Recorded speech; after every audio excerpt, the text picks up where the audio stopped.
Hi, thanks for joining me on my little trek across this galaxy. The name of this video is going to be No Man's Sky Base Building. Now, initially when you first start playing this game, base building is really not much of anything. And I suppose if you rush through the game, you might be able to get to this point within 30 hours or so if you just rush through everything and don't play all the side missions and get distracted by various things. And I just recently downloaded the Abyss update, which is another add on to this game. Um, Here is, and you can pretty much jump right into it. Once you download it, you'll likely get something pop up about some underwater excavation type thing. And primarily, I was just curious, and so I went out there, checked it out, and come to this A-class ship that had been sunk, and it's really highly damaged. Well, the last thing I'm going to do is trade in a B class ship that I've worked my butt off for, and just give them my B class ship for an A class ship that's highly damaged. So my thinking is that I'm going to take a damaged ship that I can fly over there and trade a damaged ship that's sitting on my freighter and get an A class ship for it. And so I'm in the process of getting back over there and seeing if I can do that. I don't know whether I'll be successful at doing it, but that is where I'm leaning. And so what I did was I built a base underwater right near this ship so I can find it again, and I named the base appropriately, so where I can go right back and find this ship, snag it, and hopefully swap it for a broken ship that's sitting on my freighter. And then I keep my B class ship in the event that something happens to the A class ship, and I can switch to the B class ship. Now, I don't know if I'll be able to do that, but we're going to find out. And so base building, when you first start out, is very primitive, and you're going to see that if you stick along. I'm going to get further into base building and hiring various factions to expand the base further from that. And so besides base building, when you get further on in the game, you've got the constant threat of war, either sentinels or pirates. There's basically four factions within this game. You've got the Gek, you've got the Korvax, you've got the Viking, and then you have the Sentinel. And from what I can tell, you have other factions within those factions that are pirates. Maybe they're put up to attacking you through the Sentinel force. I really don't know at this point. All I know is that you have to be prepared almost all the time, because otherwise something's going to attack you. And it just seems like the game almost has a mind of its own, in that it's trying to kill you at various points. You let your guard down for 1 second and you find yourself in a situation that is challenging, to say the least. And I'm not going to give away every little bitty secret, because the whole advantage of playing the game is learning how to play the game. But it is a very difficult game, and so if you don't play it, you won't see a lot of what I'm going to show in this video as far as base building goes, for assuredly, because you basically gain technology as the game progresses, and acquire things that you just simply don't get when you first start out playing this game. And so this is just an example of showing that I come prepared, and I take names. And so we're going to get into this base building stuff coming up here. I just wanted to touch base on the aspects of death, because it is lurking. And so here I am at my base. Everything in this area, that I'm actually in a cave, and this is more or less a survival game, a complex survival game, and you can see that it's somewhat difficult to maneuver around and trying to get it flat, because I want that level flat, so then that way when I walk up there, I can walk into the door without tripping or getting hung up. And so you got to kind of play around with it, take your time doing it. But all the structures in here that you see, I actually built. But that comes later on. You gain the technology in order to build those structures, as long as you have the materials to build them, obviously. And so I'm playing around with it here, trying to get this thing leveled, so I'm not tripping over that. Because if I go in and out of there, the last thing I want to do is be tripping over that thing. And so I use the Terrain Manipulator to build up dirt, so then that way I can lay it down on that as a way of as a means of giving it support. And so that way it's flat and level going into that doorway. You'll see here coming up once I finish it. And the Terrain Manipulator, when you use it to make mounds of dirt or cover stuff up or whatever, it's not it's not an exact science, as you can see. It's a lot of fussing and fidgeting. So it takes, when you first start out, it's not going to hurt you at all to play with whatever base building things they give you, because there is a learning curve to figure out how to work it. And so these two clips, I cut out very little video to give a true and accurate description as to what I'm doing and how much time it takes me. And so basically what I'm doing here is I'm adding more dirt via the Terrain Manipulator, and it's basically a create mode. There's also a mine mode, where if you're mining with the Terrain Manipulator, you just shift it over to mine. You can see up in the right hand corner that it's on create, and so it gives you this like little transparent bubble showing you that you're in create mode. And so once I've got it built up, another thing that helps you too is, if you're standing up next to whatever it is you're trying to lay, you can't stand in the plane of what you're trying to do. You got to stand just outside of it. You can see that I maneuver my character up on the mound of dirt that I just created in order to lay that flat space down to where it's going to be level going into that structure that I built. And and obviously it takes me a few tries in order to get it in there.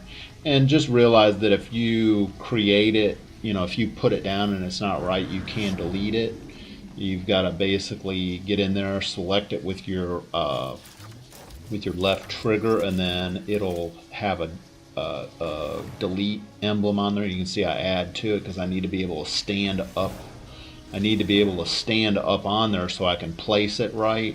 So you can see that I'm adding more dirt so I can position my character up there to where I can stand, so I can place the flooring.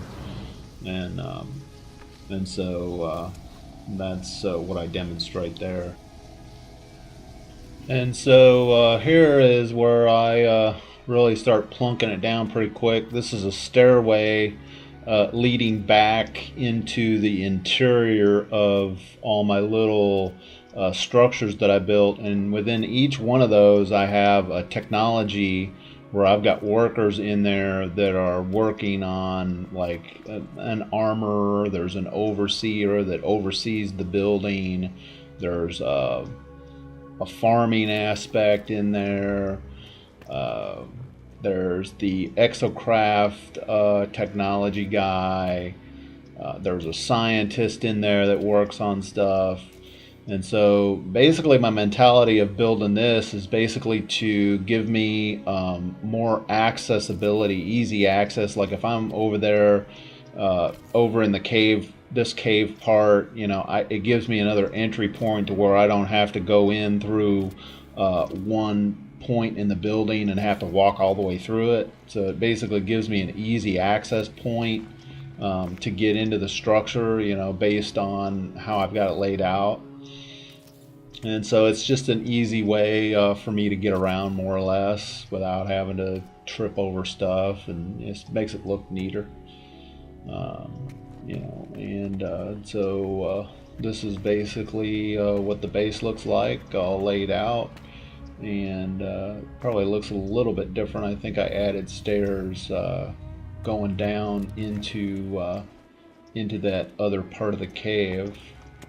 If I remember correctly, there's stairs going down there, but at this point, it's really just about neat and tidy and making everything maneuver right, so I'm not getting hung up when I walk through there. So in this clip, you can see me inside my base walking through it. You can see my workers in there working in their various sections. And so this kind of gives you an idea of what it looks like on the inside of my base currently. That's the armorer, that's the overseer, and then this, I believe, that's back to the scientist, I believe, but I decided to come back out here. And this is the front part of my base, and what's really unique about this is that I built out and put in cargo pods. These cargo pods are actually on my spaceship as well, and so it's really a unique feature in that I can access them here down on my base on my planet, and I can also access these on my freighter. And so that's a really unique thing. And then I built out that extra room back there. I'm not sure what I'm going to put back there just yet, but yeah, looks pretty sweet. And so on the opposing side of my base, this is on the exact opposite side from where I was showing you laying down that decking stuff. There's like a cave that goes two directions, and so this is on the opposite side. I build that stairway out, and here I'm just a little kid in a candy store. I couldn't resist getting in that little Exocraft and driving around a little bit. And so now the prognosis is to give me a way out of this cave, because this cave is sealed off out here. And so I've got to build my own access ramp in order to get out of the cave. You know, if you've ever watched the Batman series, I'm pretty sure this is probably how Batman got started. And so I mined this using my Terrain Manipulator. I drilled this shaft out. And obviously, you know, it's too small to fit that craft through there, so there's going to be a fair amount of work that's going to be involved in trying to build this thing out. And it's somewhat of a tedious process, but I decide, well, you know, the best way to build a ramp would be to just put stairs on. It'll be a little bit bumpy going up it, but at least it'll give me a good solid something good and solid to drive that Exocraft up on, in order to get out of that shaft, or get up out of the cave. And so I'm playing around with it here, and you know, and I actually have to delete this stuff out and make the tunnel bigger, because it gets too small and I can't move back there. My character gets stuck. You can see right there I get stuck. And so I've got to rework it. It's just to demonstrate, you know, the challenges involved in doing this stuff. And so here I am continuing to make it larger, and you know, and really I'm just trying to clean it up on the side so my tires don't get stuck on any shards sticking out or anything like that. So I'm just cleaning it up. Here coming up, you'll see I test it out. I don't actually build it all the way up, because I don't want to go to all that trouble if for whatever reason the Exocraft isn't going to be able to go up that steep of a flight of stairs. So I don't build it all the way out just yet. You know, and then part of me is thinking, well, you know, maybe I won't have to build it. Maybe I'll just be able to just, you know, go part way up, and then once I get up so far, I may not have to build the stairs all the way up. I may just be able to just drive out on the Terrain, you know, once I, you know, cut out a lot of that steep incline. But I'm still uncertain whether I may just go ahead and build it all the way on up. I'm uncertain what I'll do at this point, but I'm just cleaning it up as best I can without making too many large divots in the thing where the thing gets stuck. And rev it up, and away we go. It's kind of rough, but it's gonna work. I'm really pretty surprised that it's gonna work. It's still kind of rough going, so I'm probably gonna have to build the stairs up a little bit further, but it works. It actually makes it up the stairs without too much trouble. It's a little bumpy, but other than that, And so this brings me to my frigate list off my freighter. These are my ships that I send out that bring back money. You can see that since my last video, I've had a an income explosion. I'm up probably up over $70 million at this point. As of my last posting, I think I was somewhere around 9, 10 million. So I've had a massive profit explosion. So I have all these ships, and typically I send out, I've got 4 different fleets that I send out. They usually comprise anywhere from 3 to 5 ships per fleet per mission. And I feel that that's a comfortable amount to keep track of because last thing you want to do if you get a slew of ships come back that are damaged and it takes you a lot of time to go around and fix them all. And so I feel like that is an appropriate size to where it doesn't become a burden, constantly having to go around and fix them. So it's really kind of a judgment call, but that's the way I look at it. $70 million. I mean, it's a lot of money. So it gives me time to concentrate on all these other things while my ships make money for me. So with the outset of base building looms a war that is coming, a Sentinel War. And so this is just an assumption at this point, but this is likely where things are headed. This is what I see coming. This is on my home planet. This is where I'm building the base.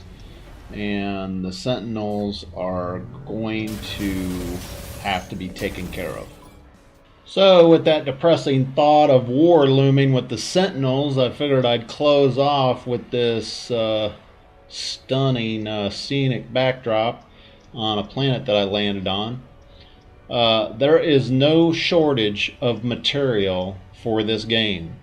This current session was derived from about 6.5 hours of footage. You're cut down into less than 18 minutes worth of video. I'm doing my best to keep these segments short, but there is no shortage of things I see, things I want to take a shot of. Thanks for watching. Brought to you by Mental Vacation in association with Ray TV.